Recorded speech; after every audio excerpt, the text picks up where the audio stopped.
Hello, I'm Phyllis Lehrer, a longtime member of the piano department at the Westminster Conservatory. It's my pleasure to give you the opportunity to get to know more about our accomplished and dedicated conservatory faculty. Our plan is to post a series of interviews that you'll be able to find on the Conservatory YouTube channel. So welcome to our first interview. Melissa Bohl, who chairs the wind, brass, and percussion departments and performs widely as an oboist and English horn player, as well as teaching, begins our faculty series. Welcome, Melissa. Well, thank you. It's a pleasure to be here. I think one of the things that we miss the most in this era of seclusion is bumping into faculty members in the faculty lounge or in the hallway and just having a little chat or a conversation. So it's wonderful to be able to talk to you here today. Thank you. The same for me. How long have you been at the conservatory, Melissa? I know we're both long timers, but I don't know the details. Well, I stopped counting a long time ago. I think I joined the faculty in 1983.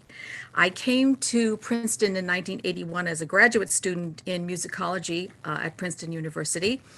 But it was clear from my personal situation that we'd probably be staying in Princeton for longer than the degree. So I just looked around to see musical activity that was in the community. I discovered that there was a Westminster Conservatory. I called them up and told them that I was there. And in just a couple of years, I got a call back that there was an opening for an oboe teacher, and I've been there ever since.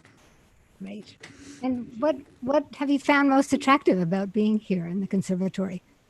I mean, I think just alluded to the fact that there's interaction, which is something I love too. Yeah, and I don't know if it's ever appropriate to read one's mission statement, but there are lots of things in the mission statement that I think really resonate for me, and one is the community. Just a community base for musicians, for lovers of music, whether they want to attend a recital or perform a recital, if they want to teach, if they want to take lessons, if they want to be in an ensemble. The conservatory is a home for all of those things. And also the emphasis on the continuum of learning, that just for a toddler, just getting their first exposure to music all the way through middle school and high school, and also for adult learning as well. I think that's wonderful, and the collegiality of the faculty has always meant a tremendous amount to me. So what is the perfect number that it takes a village? 150 is like the ideal number for people to know one another but be able to relate, and I think that's about the size of our faculty at the conservatory. That's true. It's a great number. Actually, it's amazing to me that we serve around 2,000 students from toddlers to late adult years. So I'm glad you referred to the mission statement, and I'm wondering, what do you especially value as we contribute to the community at large, the wider community with all of our? Well, I think I already said it really, that it's just if you have any musical interest, you know of a place where there are first-rate professionals. If you need lessons, if you want to be in a community chorus or the community orchestra, it's just a place that you can call for your musical needs. And that does include the very young, parents of the very young, to somebody who is perhaps just retired and just discovered that now they have time again for the violin in their life, and they want to meet other adult performers and other musicians, and for chamber music or for reading or for fun or for whatever. Yeah, you've stated it all so wonderfully. I've been thinking, in what ways can we get our community of parents and adult students to sort of help promote these values? I mean, I think they do through enrolling themselves or their children. But do you think there's a way that we should be reaching the wider community? I mean, you do so much with organizing concert series and concerts and yeah, well, faculty performance is one way, and that's always been very important to me. It's a difficult time to think about outreach and doing more because we've all had to cut back and do much less. I would like to see more outreach performance in the community for maybe kids from the honors music program going to retirement homes or even to hospitals. I would love to see more outreach of that nature.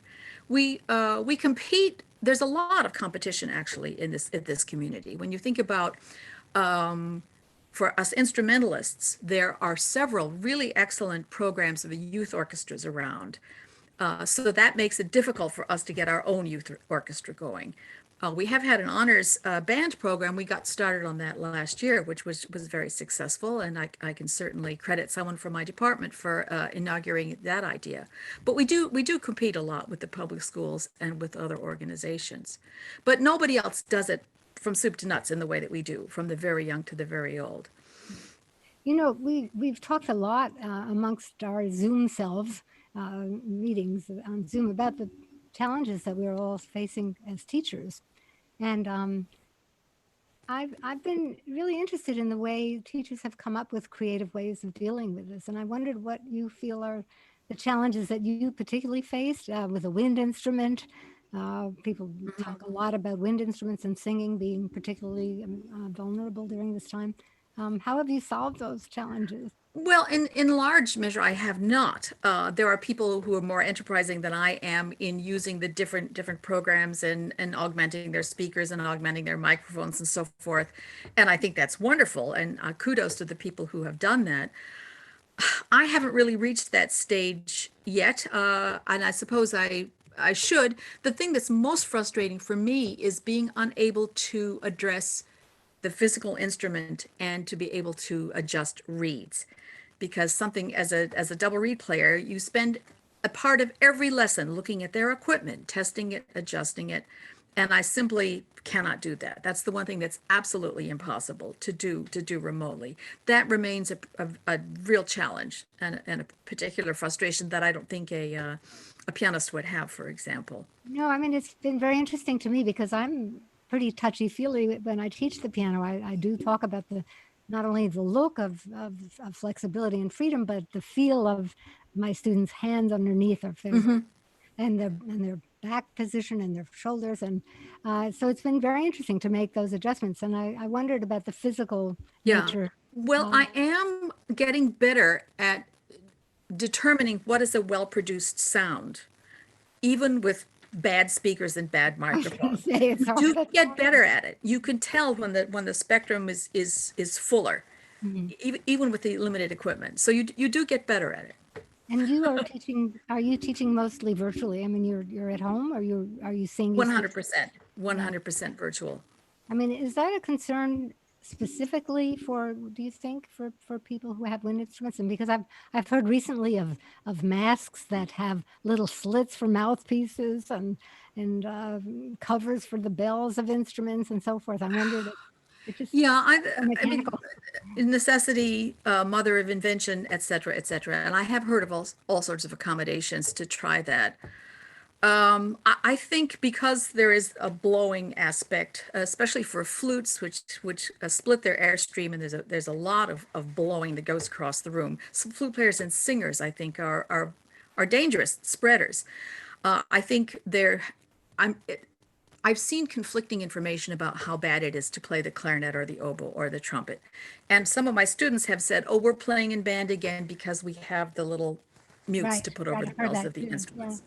But that's ludicrous. On an oboe, the air doesn't come out the bell. The air comes out all the tone holes. Oh, I see. So every situation is different. That's really interesting. Another interesting concern, of course, has been the attitude of students. And in my own case, I feel I'm finding my students practice more because they're not um, they're not taking part in so many outdoor activities. It's like Yes, sports. I think that competition I alluded to before is actually less now when it comes to our students and their extracurricular activities. And especially at the beginning when everything went south and suddenly their lives, their social lives, their school lives just shut down. Just to have a one-on-one with an adult, someone whom you know, someone whom you trust, was very, very important at the beginning. And I do notice that I taught more during the summer than I usually do because kids weren't going off to camps and vacation homes and et cetera, traveling. So Yeah. I think it's important for their mental health and keeping a positive attitude. So, what sorts of goals? I mean, I think again during in-person times, we set the goals of in-person recitals and sharing student get-togethers and so forth. Um, how are you doing? How are you getting your students to set their own goals, and what goals do you set for them? And just in this particular difficult time. Well, some of our usual avenues are blocked at the present time. The regional competition run by the New Jersey Music Educators is always a big thing for wind players and for string players, and that whole thing, regions, all state, everything was abandoned this year. So that's one thing that I use to motivate the more advanced students, which simply hasn't existed. I must say, for the first time, I entered the New Jersey Music Educators musician contest. I entered a conservatory student who came in third place, which I thought was wonderful. So there are ways that people are learning to cope, and more submissions for contests are with a YouTube link, etc. So we are learning. We are learning. I think setting goals, I don't know, it might be a little bit different for us in the wind department. I think our whole approach, our whole way of starting is different for us. I think if you're a young pianist or a young violinist, I think many times it's your parents' idea to get you started on the piano when a child is very young, 5 or 6, for personal enrichment and for preparation, perhaps for changing instruments later on when they can make their own choices. String players too, they can start at 3 or 4 in these Suzuki programs. I had a But wind classmate players, that started at 2.5. yeah, part of it is physical. I mean, there is no such thing as an eighth size clarinet. I So you cannot start when you're 4 or 5. You have to wait till you're big enough to hold the thing. And this is going to be for fourth or fifth grade. The band teacher comes around to your classroom with all sorts of shiny objects, and you think, oh my gosh, I want to play the trumpet, or I want to play the flute. And the thing is to join the band. So it's a collegial thing, it's an ensemble thing from the very beginning. We don't have a solo tradition in the same way that a pianist does. So it's always about being in a group, in a band, in an ensemble. And why do you practice? Why do you learn your scales and your etudes? So that you can get into a better band, a better ensemble. It's just a very different mentality, I think, for us wind I players. mean, I hadn't thought of that. And as an oboist, however, there are not usually that many positions, right? And as many as there might be for clarinet or flute in orchestras Well, or I mean, it's band. it's difficult for anybody who wants to be a professional, but there are always freelance opportunities, and there are also good amateur opportunities too. Yeah, I I don't meant just particularly for kids because I myself remember my band in a small town. And, Mhm. um, there was only one oboe, I think, in the Yeah. band. Well, I'll go right back to what we were talking about before, the youth orchestras that are in the area. Those are good outlets for having an experience that's better than your high school band or high school orchestra. And what But about, it's always go ahead, so, sorry, I'm go sorry, it's always about playing with others. It's almost never a solo tradition. And there is solo repertoire for wind instruments, but it's minuscule compared to, oh, look, the piano repertoire. You guys could play solo repertoire from now till eternity. There's just so but much. we're so lonely. Well, yeah, that's the flip side. That's the downside. And there's so much repertoire, even for little bitty kids. And there's just a huge market for the repertoire. The pedagogical material is being written constantly as we speak. There's just so much. Right. But our pedagogical literature is middle school band music to a very large extent. It's just a different experience. One thing I have always tried to do, thought was important as a department head in the wind department, is try to push people a little bit to create our own solo traditions, to perform, to encourage our students to perform, and not in bands, but in a recital situation. That's been sort of a heavy go, but I certainly that was my entree, I think, into faculty performance and trying to encourage that. I have a very clear memory of the first time we did a department recital. I think it must have been in 2002 or 2003. And you might imagine that you have to kill yourself to prepare a whole full-length recital as a wind player. Just the physical challenge is just very, very very, very difficult. So I thought, well, let's do a department recital. We'll break up into quartets and trios, and some with piano, some without piano, and just represent as many people as possible. And we did that in Bristol Chapel, and it was a very successful event. And I remember going up in the balcony and watching a flute quartet perform, and boy, they were really into it, and the audience was really into it. And I discovered, well, I'm into this. I'm into creating opportunities for other people, and for especially for promoting my colleagues in the wind department. So that's how I got started with faculty performance, which I think is, I think it's a pretty important contribution to the I think it's a conservatory huge life. contribution. I mean, I participated myself and played with you and played with flutists and just Yeah. appreciate that opportunity because it does spur us on to make It, arrangements to yeah, play. I'm sort of I always have to have many different irons in the fire, and I could not be a teacher if I didn't also perform and play chamber music. But I also couldn't be a freelancer if I didn't also teach. And, all these things Well, reinforce I one was going to another. ask you that. One of my questions was, you know, I love also wearing that many hats, but it's a struggle to, and just in terms of time and commitment Yeah. and the technique, the breathing for you, the keeping my hands in shape and so forth. And so, Mhm. how do you have some sort of a tip to give to people who are maintaining this multifaceted? Well, I think the proof will not arrive until I get back into my freelancing Oh, career, that's true. which has totally collapsed. This is roughly half of my professional life is just simply stopped because of COVID exclusions. And I play all the time in lessons with students, but that's different from really being in concert performance shape. And the motivation to work on reeds is much less when you don't have dates in the book that would challenge you. So I'm hoping that I can summon the whatever it is to get back into performance mode when this is all over. I And probably will. I should be good for a few more years. oh, I'm sure you are.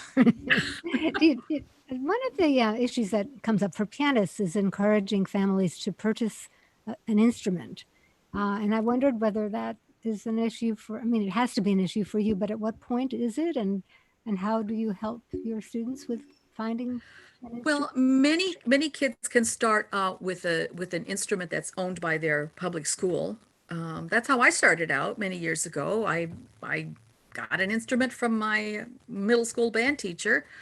And in many cases, those instruments are adequate. There are also lots of rental places from commercial music stores. When it comes time to buy an instrument, then you have to rely on the wisdom of the individual teacher. I would not know the first thing to tell somebody if they wanted to buy a clarinet or a flute or a trumpet. So the individual teachers have a lot to say about that. And it's also not nearly the investment it would be to buy a piano. I know. And they're a lot easier to carry around, and the resale situation is relatively easy also for instruments. Of course, And you we have explain to the parent that there are sort of entry level instruments, and then there are upgrades, and then there are upgrades, et cetera, et cetera. yeah, I mean, And at every stage, we are growing increasingly to have the conversation between digital instruments which sample beautiful piano sounds, but still the sound doesn't travel the way sound at an acoustic instrument yeah, travels. I understand that might be a terrific debate in the piano department, and I suppose the whole touch is different also. Well, again, the touches, I mean, it's quite amazing what technology has done. It's made pianos touch so Okay. sensitive, even if they're digital. But I'm glad that it's not an issue you're dealing with because it's a hard one to solve because those of us that have been brought up on acoustic pianos still crave that making the sound and hearing how it reaches out to a listener and so forth. But that's another topic altogether. I'm wondering also about whether you have students who do want to go on to college as as oboe majors or English play the It's been English. relatively rare, and I must say my studio has never been huge numbers. I mean, there are teachers at the conservatory who have 20, 30 people in their studio. Mine has always been relatively small. Totally, I usually have between 15 and 20 people in my studio. And I've had some very, very talented individuals. And by the time you start to broach the subject, maybe do you want to go into music? And then you find out they're already committed to pre-med, or they're going into law school, or they've already made up their minds. And I don't push people to become professionals. I think we need educated audience much more than we need more professionals at this point. So it's been not so much of an issue for me. Uh-huh. At what point did you make the decision to be professional? Well, I came from a very musical family. My mother was a singer.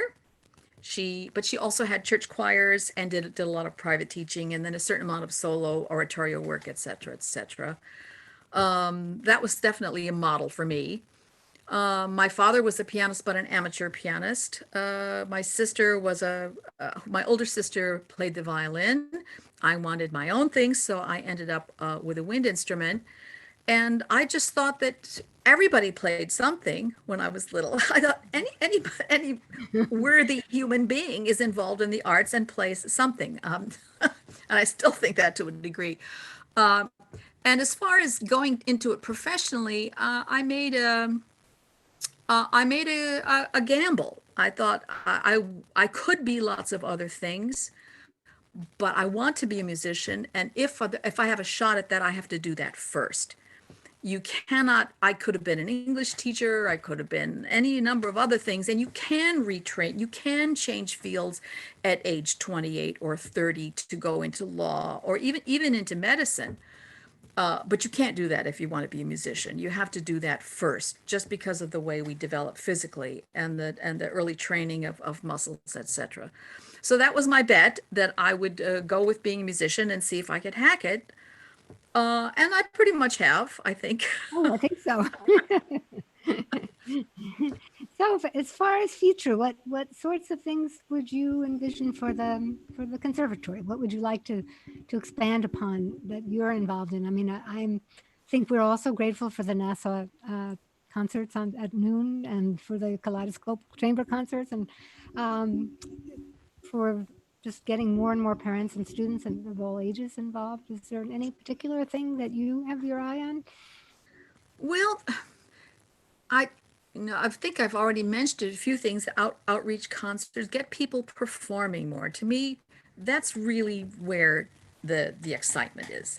I mean, the practicing is fun and the lessons are fun, but I push people to perform. I do that. And as a performer myself, there's just, when you are in the middle, when you're on stage and you're actually doing it, it's almost like you're in a separate stream of existence. I don't know if I can No, explain that at I all. agree with you completely. It's interesting to me. Maybe it's because pianists start so much earlier, and as they reach the point at which they should make this decision, um, sometimes the performance anxiety starts creeping in. Well, that is a factor. That is a factor. But for me, that's almost like being in that separate dimension, the performance dimension. It's just a high like no other. And it works whether you're playing with just one other person, and it's also if you're in the middle of an orchestra. That's a tremendous high, to be performing in the middle of an orchestra. And I guess you get sort of addicted to that. I think so. I mean, I think chamber music satisfies me more than anything. But it's for pianists, I guess it's a little bit harder to get that Yeah, sense. yeah. But it goes back to what I said right from the beginning, that we are wind players. We plug into ensembles. That's our raison d'être, I guess. And if what other reason could there be to put up with the challenges of trying to play the oboe or trying to play the trumpet? Oh, it's just such a, just trying to create a beautiful sound and then control the beginning and the end of it and play it in tune and at different dynamic levels. That's just such a huge challenge, which is, much easier, more easily achieved, I think, on strings and piano. Why bother? It's just because of those special voices, the special colors, the special Well, sounds, the I mean, for contribution us, that you can we make. try to imitate you. We try to give it Yeah, well, the trumpet mhm. or the. But it's wonderful to hear how beautifully you express it, and I'm delighted that we our friends and colleagues, and so appreciate all that you've had to say about and all that you contribute to the conservatory. And thank you for this our first interview. Well, it really has been my pleasure. And I think the conservatory is tremendously important in our community, and it's tremendously important to all of us who are associated with it.